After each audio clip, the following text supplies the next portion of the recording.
جب روزہ شروع ہوا تو ہر شے حرام ہوگی، بیوی بھی حرام ہوگی، خامد بھی حرام ہوگا، ہر شے حرام ہوگی۔ ایک دو واقعات اس طرح اوپر نیچے آئے کہ میرے رب نے سارا نظام بدل دیا۔ ایک اور بدو آ گیا، یا رسول اللہ میں تو مارا گیا۔ آپ نے کہا کیا ہوا؟ کہ میں روزے کی حالت میں بیوی کے پاس چلا گیا۔ آپ نے کہا اچھا تو غلام آزاد کر۔ کہ میں غریب بندہ کہاں سے غلام آزاد کروں؟ آپ نے کہا تو پھر 60 مسکینوں کو روٹی کھلا۔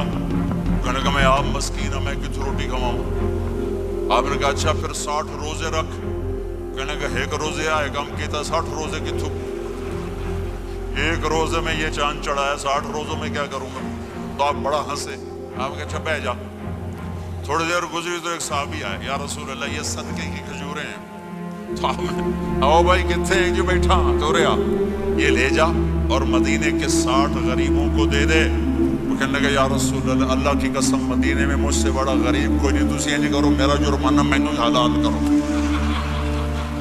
تو آپ اتنا ہنسے کہ یہ دانت نظر آنے، یہ داڑھیں نظر آئے، اتنا ہنسے یہاں تک آخری دانت نظر آنے لگے۔ آپ نے کہا اچھا بھائی تیرا جرمانہ تینوں ہی حلال کیتا، پر اور کسے واسطے نہیں، صرف تیرے واسطے۔